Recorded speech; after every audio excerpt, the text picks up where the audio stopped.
Islamabad high court के 6 जजन के खत वारे मामले ते सुप्रीम कोर्ट जो फुल कोर्ट इजलास चीफ जस्टिस काजी फैज़ी सारी सदारत हेठि 2 कलाक 12 मिनट जारी इजलास में जजन के खत जो जायज़ो वरितो वियो। वज़ीर आज़म शहबाज शरीफ सुभाणे सुप्रीम कोर्ट के चीफ जस्टिस सां जजन के खत वारे मामले ते मुलाकात कंदो।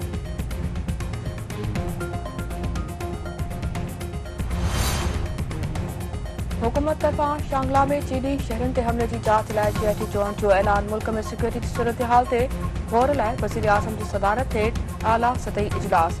आर्मी चीफ की भी शिरकत। सूबन जा वॾा वज़ीर पिण वीडियो लिंक ज़रिए शरीक थिया। सियासी ऐं फौजी क़यादत में दहशतगर्द के खात्मे ते इत्तफ़ाक़। वज़ीर आज़म शहबाज शरीफ पारां चीनी शहरन की सिक्योरिटी फुल प्रूफ कराइण की हिदायत। Army chief general Asim Munir चयो आहे त हू पाकिस्तानी अवाम ऐं मेहमाननि ते नज़र विझंदड़ हर दहशतगर्द के खात्मे ताईं वेढ़ कंदा।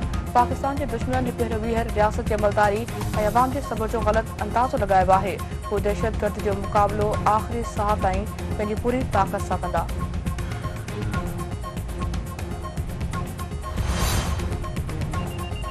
वज़ीर आज़म शहबाज शरीफ चयो आहे त हुकूमत शांगला वाक़े की आला सतही जांच करे ज़िम्मेवारनि ऐं मददगारनि खे इबरतनाक सज़ा ॾींदी। पाक चीन दोस्ती खे नुक़सान पहुचाइण जी किरियल हरकतुनि खे कामयाब थियण न ॾिनो वेंदो।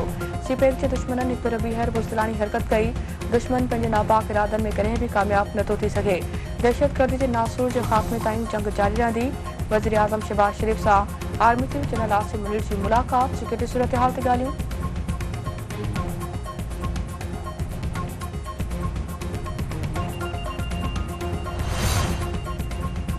सदर आसिफ अली ज़रदारी चयो आहे त दुश्मन नथो चाहे त पाक चीन दोस्ती मज़बूत थिए। विशाम वाक़ियो ॿिन्ही मुल्कनि जी जटादार दोस्ती ते हमलो आहे। हमले में मुलविस जवाबदारनि खे इंसाफ़ जे कटेड़े में आंदो वेंदो। पाकिस्तानी क़ौम चीनी भाइरनि जे ॾुख में बराबर जी शरीक आहे। सदर आसिफ अली ज़रदारी जी चीनी सफ़ारत खाने पहुची। चीनी सफ़ीर सां विशाम हमले में चीनी शहरनि जे मार्चनि ते ताज़ियत।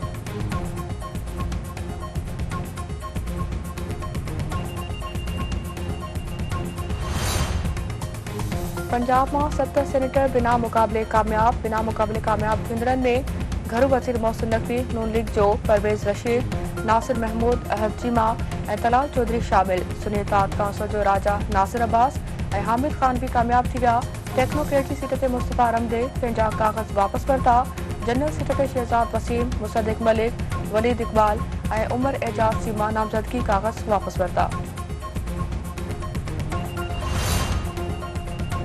बलोचिस्तान में सेनेट की 11 सीटन ते उम्मीदवार बिना मुकाबले चूंडी विया। सियासी पार्टियुनि में तय थियल फार्मूले तहत नून लीग ऐं PP खे टे, JUI खे 2 ऐं BAP, नेशनल पार्टी ऐं ANP खे हिक सीट मिली वई।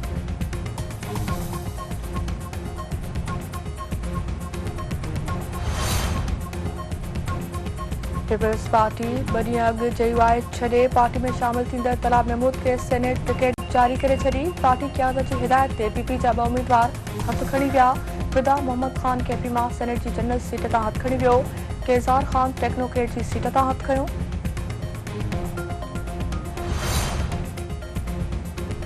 अमरीकी रियासत मैरीलैंड जे शहर बाल्टीमोर में बहरी जहाज़ टकराइण सबब 47 साल पुराणी लोही पुल किरी पई। केतिरियूं गाॾियूं दरिया में किरी पयूं। 6 पोरियत ॿुॾी फोत रेस्क्यू कार्रवाई जारी। पुल तां हर रोज़ 34,000 गाॾियूं गुज़रंदियूं हुयूं। पुल टुटण सबब वापारी सरगर्मियूं ऐं सप्लाई सख़्त मुतासिर। अॻूणे वफ़ाक़ी वज़ीर ग़ुलाम मुर्तज़ा जतोई जी कराची वारी रिहाइशगाह ते पुलिस जी चढ़ाई। मुर्तज़ा जतोई जी घरवारी जो चवणु आहे त कूड़ा केस दाख़िल करे हिसायो पियो वञे। पुलिस एहलकार चादर चौधरी जो तक़दस पामाल करे घर में दाख़िल थिया ऐं सामान उछलायो। खेनि पीपल्स पार्टी में शामिल न थियण जी सज़ा ॾिनी पई वञे। मक़तूल नौजवान बिलावल ज़रदारी जे वारसनि जो चवणु आहे त इलेक्शन ॾियारे ग़ुलाम मुर्तज़ा जतोई संदसि पुटनि ऐं साथियुनि नौजवान खे क़त्ल कयो। पुलिस कातिलनि जी गिरफ़्तारी लाइ ग़ुलाम मुर्तज़ा जी कराची वारी रिहाइशगाह ते छापो हयो, पर मामले खे सियासी रंग ॾिनो पियो वञे। केस में नामज़द माण्हुनि खे गिरफ़्तार करे इंसाफ़ कयो वञे।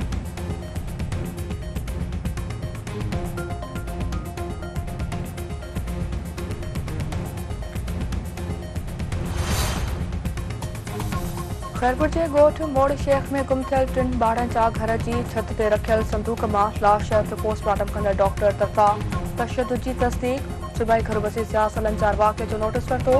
SSP खैरपुर खां रिपोर्ट तलब। पुलिस क़त्ल जो शक ज़ाहिर करे वाक़े जी जांच शुरू करे छॾी।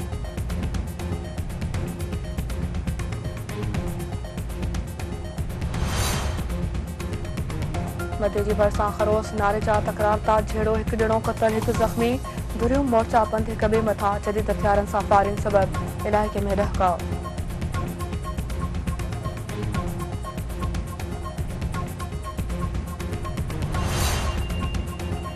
गोसपुर में हथियारबंदनि हथां पोहरत क़तल मेन बस अॾे वटि हथियारबंदनि फायरिंग करे टैक्सी ड्राइवर मज़हर सुंदराणी खे क़तल करे छॾियो। लाश अस्पताल मुंतक़िल।